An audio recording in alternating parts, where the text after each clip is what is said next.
October's a great time to produce your own low-budget B-movie thriller, to creep out your friends with all kinds of cheap and gross homemade special effects. They're a lot of fun to watch, but they're even more fun to make. Today we're going to step into the creepy cafe to cook up a batch of homemade guts for a zombie buffet. Then we'll head out to produce ourselves a mini movie to put our guts into action. So if you've got the guts, stick around. This could be fun.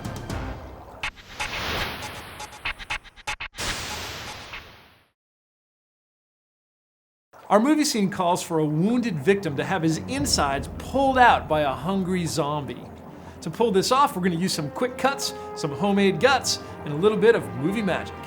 In the scene, our victim is being chased by a creepy guy who's tracking him down as he runs through the woods.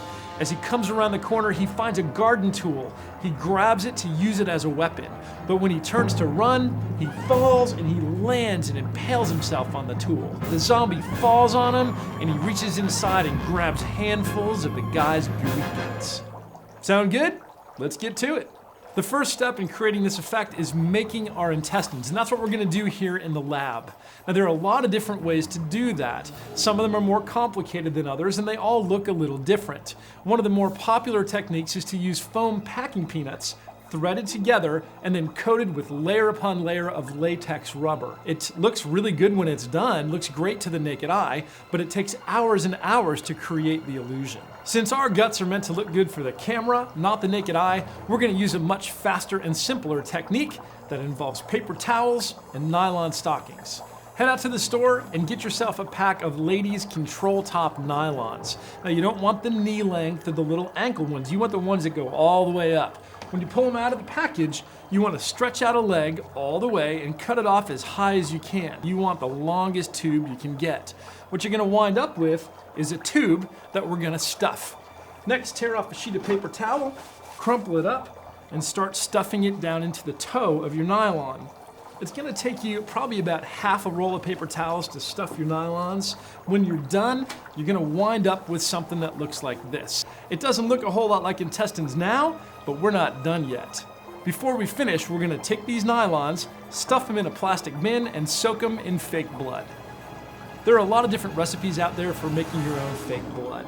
I'm using a really simple one based on corn syrup and food coloring. Now, I've made a small dish just for demonstration, but we're going to need to make a whole lot more because we're going to need to soak our guts before we shoot. On the set, we're going to need to hide our gooey guts inside a fake body cavity. And to create this, I got an old chair cushion. Now, this thick foam is a key part of the effect in making this look as realistic as possible. We're going to take our cushion, lie it down, and then we're going to take a blade and cut a series of 4 to 5 inch gashes into the foam so that we can stick our hand all the way through and out the other side. The actor playing the zombie will reach his hand through an opening in the shirt, through the foam, grab the guts, and then pull them back out. It's going to give us a really gory effect. We have our props together. Now what we need is a zombie. Fortunately, I know where to find one. Hey. Hi. Hey, I'm Michael, and I'll be your zombie today.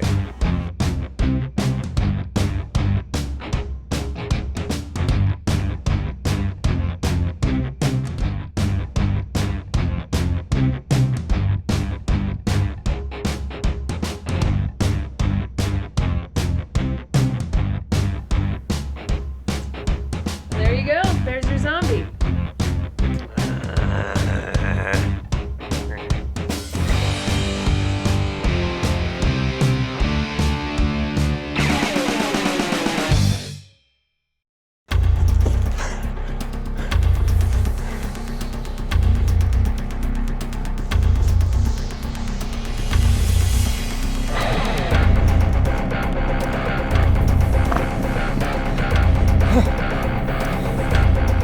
I'm all right.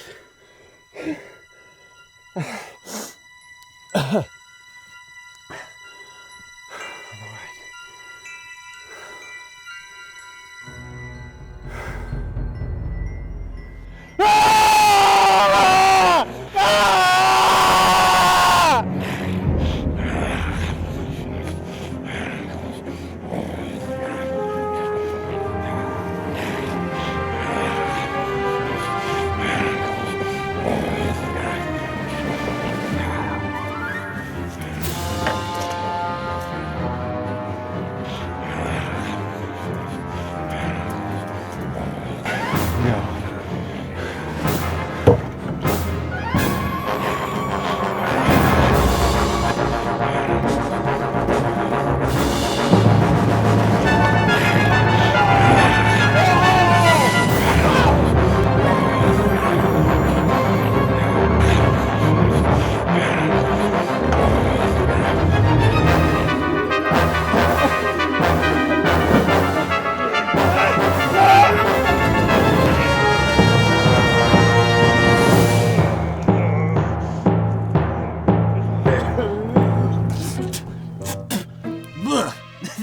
This is the worst guts I've ever had. Oh, this is terrible.